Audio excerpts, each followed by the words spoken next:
जी, आपकी ये नवीन औषधि तो कुछ भी कार्य नहीं कर पा रही है। कोई लाभ नहीं हो रहा है। माँ! माँ! माँ! पुत्र गणेश, ये किस प्रकार के विचलन का आभास हो रहा है मुझे? कैलाश में सब कुशल तो है ना? मैं सुझाव देता हूँ कि हमें सप्त ऋषियों का आह्वान करना चाहिए। कदाचित वही हमारी सहायता करेंगे।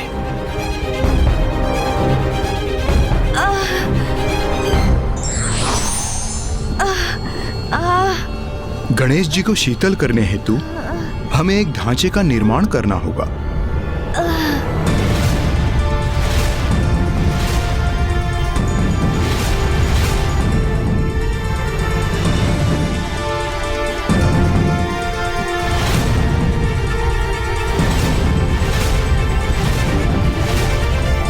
ऋषिवर, ये क्या है?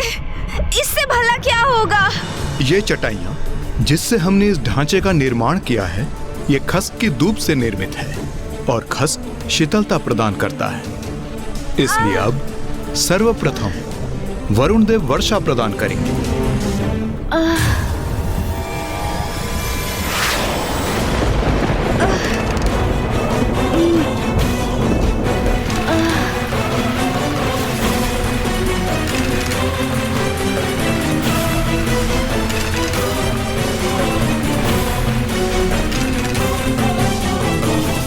अब इस पर मैं शीतलता के स्रोत गुलाब जल का छिड़काव करूंगा।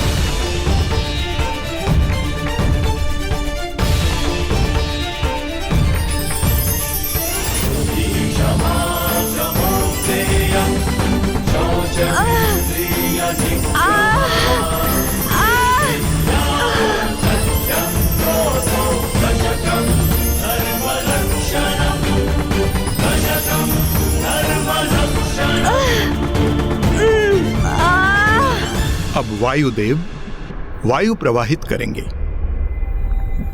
अब गुलाब जल और वायु खस के चटाई से होकर आपको स्पर्श करेंगे, तो इससे आप अवश्य शीतल होंगी।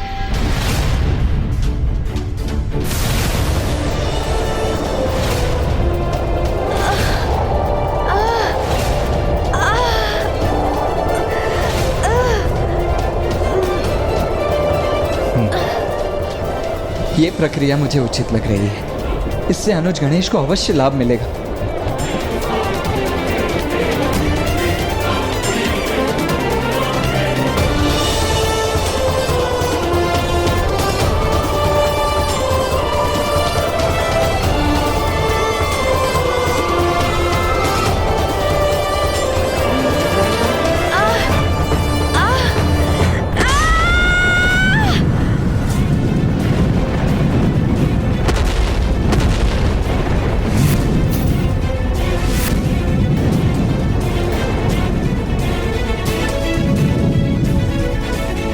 गणेश जी के शरीर से निकलने वाले अग्नि ने तो नीम के वृक्ष को भी जला दिया। इस उपाय का कोई भी लाभ नहीं हुआ और ये ताप तो अब और भी असहनीय होता जा रहा है।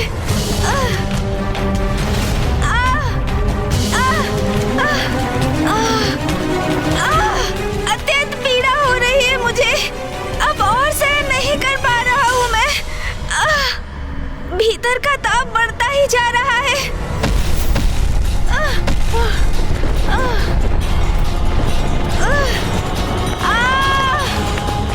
ये क्या? धन्वंतरी जी!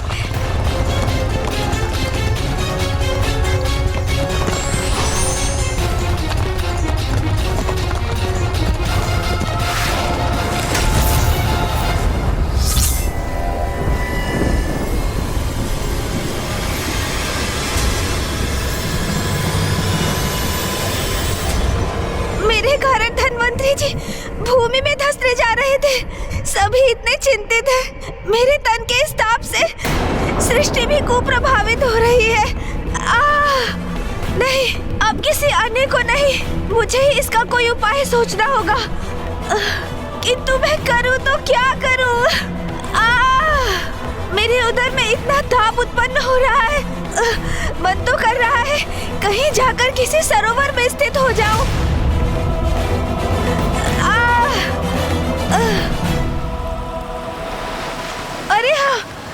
हो गया मुझे समाधान।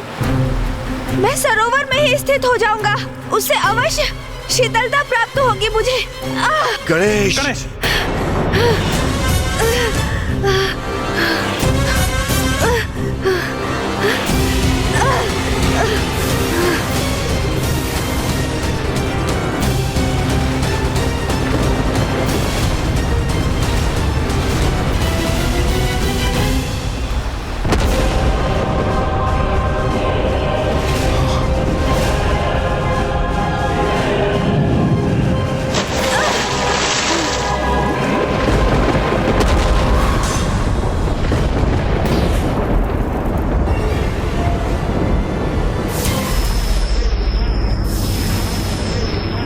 सरोवर के जल की शीतलता से तत्काल उपचार मिल रहा है मुझे। अब मुझे कुछ समय यहीं रहना चाहिए, फिर मैं अवश्य पूर्ण रूप से शीतल हो जाऊंगा।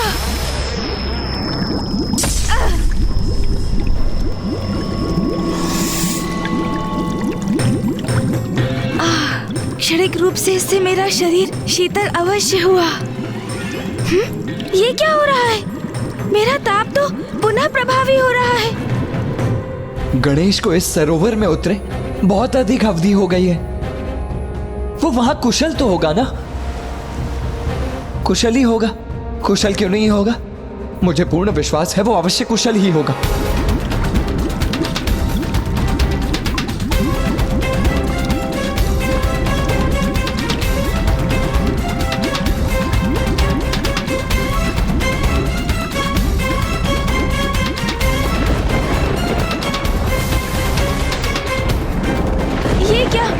जल में विचरण करने वाले जलचर तो मेरे शरीर के ताप से तड़प उठे हैं। मृत्यु हो रही है उनकी।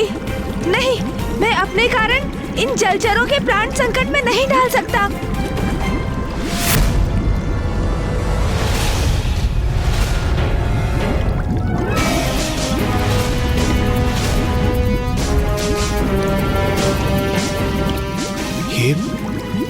ये वाष्प क्या सरोवर के जल से उत्पन्न हो रहा है?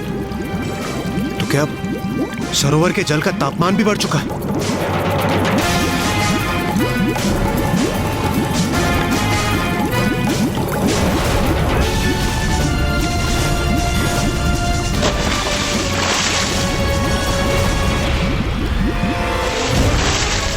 देवगण बचिए!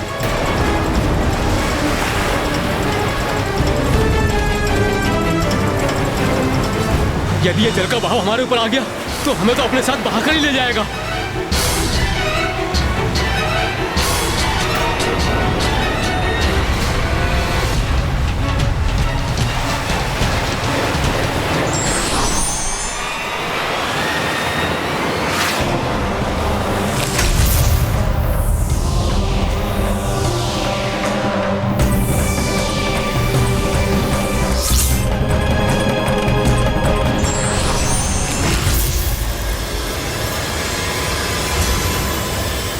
इस सरोवर में मैं और अधिक देर तक स्थित नहीं रह सकता।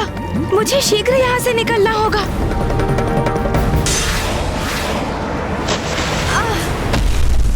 गणेश! भैया, पिताश्री, स्थिति अब नियंत्रण से बाहर जा रही है। सरोवर के शीतल जल से भी कोई लाभ नहीं मिला मुझे। मैं उमा को सूचित किए बिना ही कैलाश से चला आया। अब तक उन्हें मेरी अनुपस्थिति का अनुमान हो चुका होगा। पुत्र कार्तिक और पुत्र गणेश भी अभी तक नहीं लौटे। अवश्य चिंतित होंगी वो। अब मुझे उन्हें सूचित करना चाहिए। क्या सूचना देना चाहते हैं आप नाथ?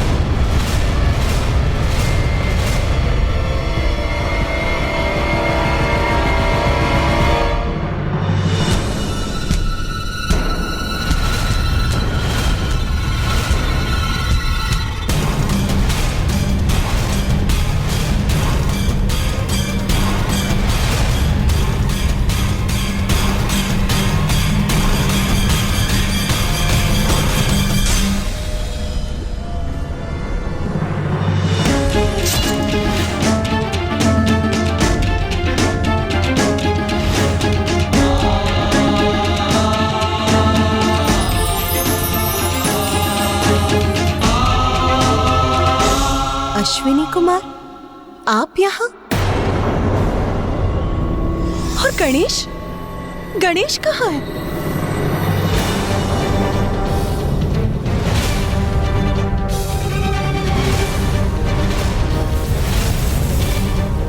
मुझे भय कहीं वही स्थिति पुनः न उत्पन्न हो जाए।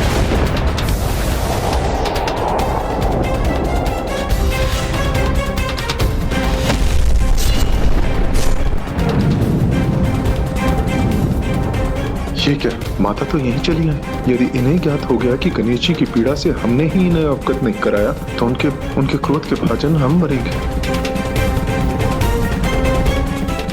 माँ वो स्वामी, बताइए मुझे क्या बताना चाहते थे आप? और मेरा पुत्र गणेश कहाँ है?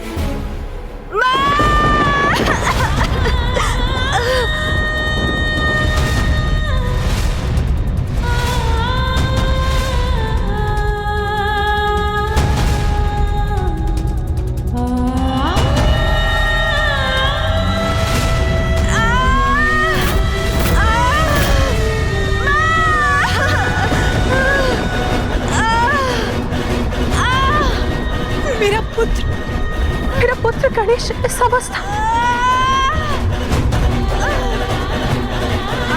गणेश के तन से इतना ताप क्यों उत्पन्न हो रहा है?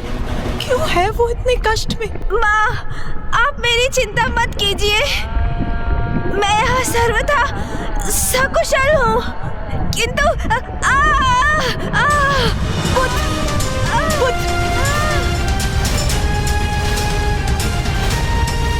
क्या हुआ है तुम? क्या कारण है तुम्हारी इस अवस्था का?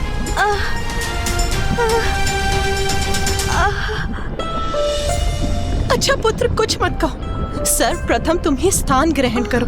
आओ पुत्र, बैठो।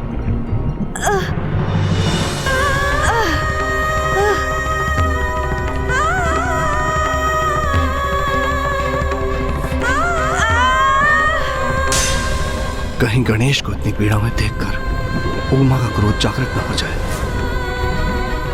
माँ, मैं सर्वथा कुशल हूँ, बस उधर में थोड़े ताप का अनुभव हो रहा है।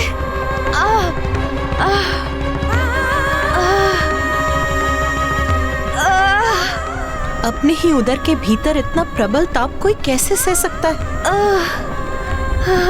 मेरा पुत्र यहाँ इस ऊर्जा से तप रहा है और मुझे ज्ञात भी नहीं। उमा,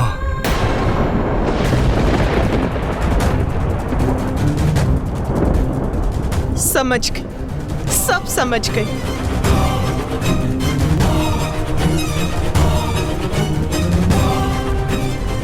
मैं समझ गई कि मेरे पुत्र ने उस अग्नि और लावा रूपी असुर अर्णलासुर को निगल लिया है, इसीलिए वो इस अवस्था में है।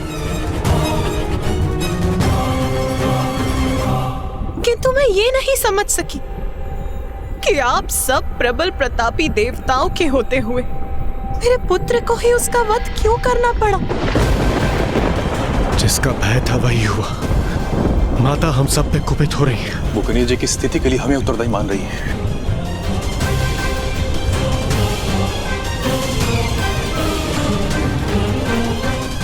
मैं ये समझने में असमर्थ हूँ कि समस्त संसार में सब असुरों को मिटाने का दायित्व मेरे पुत्र पर ही क्यों आता है? तो क्या ये स्थिर है कि जब भी संसार में कोई असुर अपना शीश उठाएगा तो उसे नष्ट करने के लिए मेरे पुत्र को ही कष्ट उठाना होगा?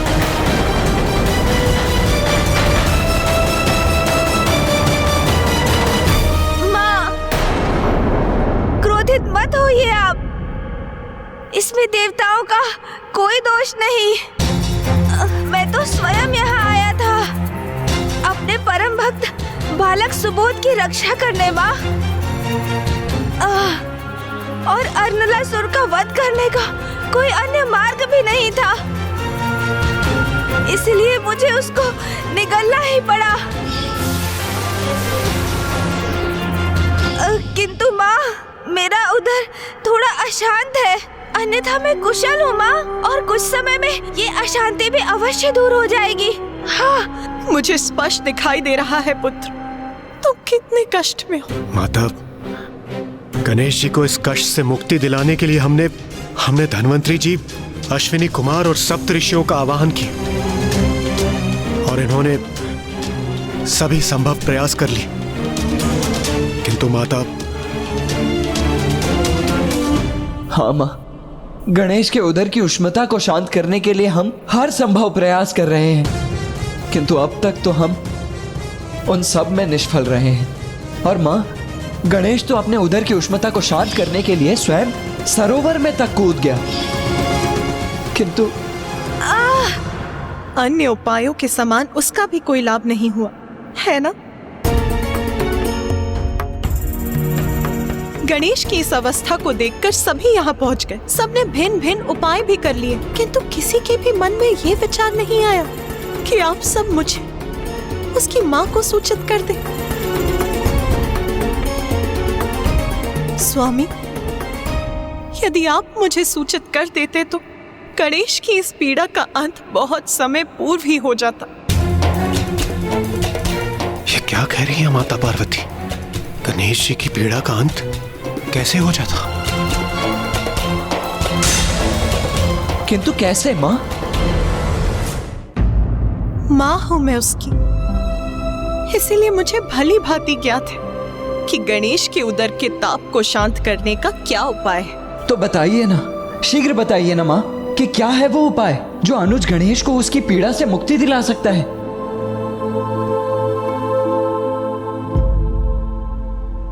दुर्वा धूप, दुर्वा धूप, दुर्वा धूप।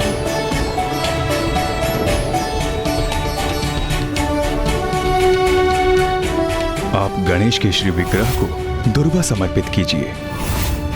माता सर्वथा उचित ही कह रही हैं। ऋषिवर, दुर्वा धूप की 21 गांठें ले आई। गणेश उसे ग्रहण करेगा तो उसका उदर अवश्य शांत हो जाएगा। हाँ माँ, और इस कार्य में हम सभी भी ऋषि कश्यप की सहायता करेंगे। उचित है पुत्र।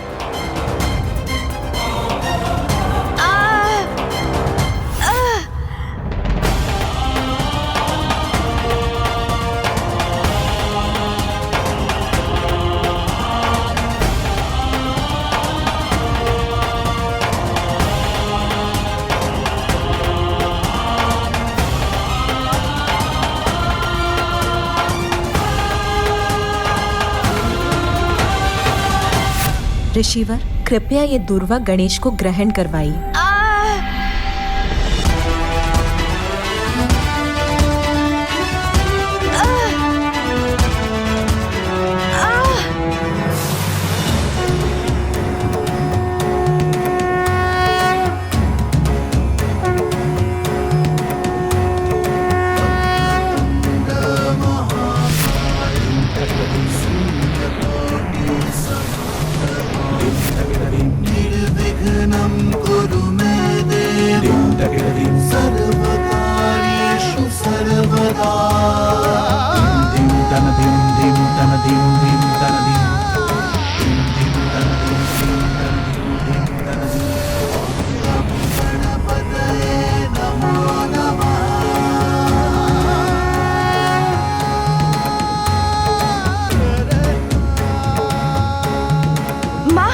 मुझे मेरी अवस्था में सुधार का आभास हो रहा है,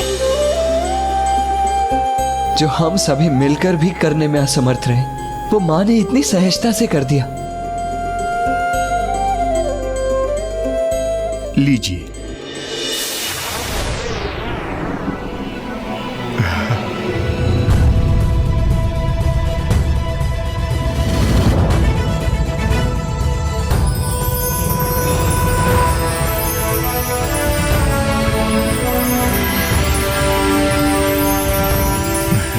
धन्य।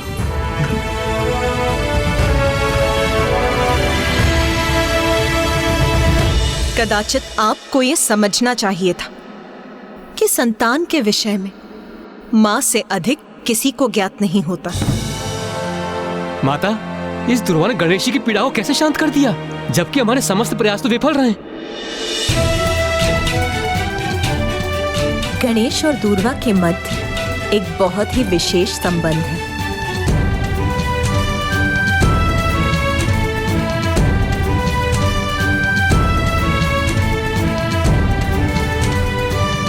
कभी छोटी से छोटी वस्तु वो चमत्कार कर जाती है जो बड़ी से बड़ी वस्तु नहीं कर पाती। इसीलिए हमें किसी को तुच्छ नहीं समझना चाहिए।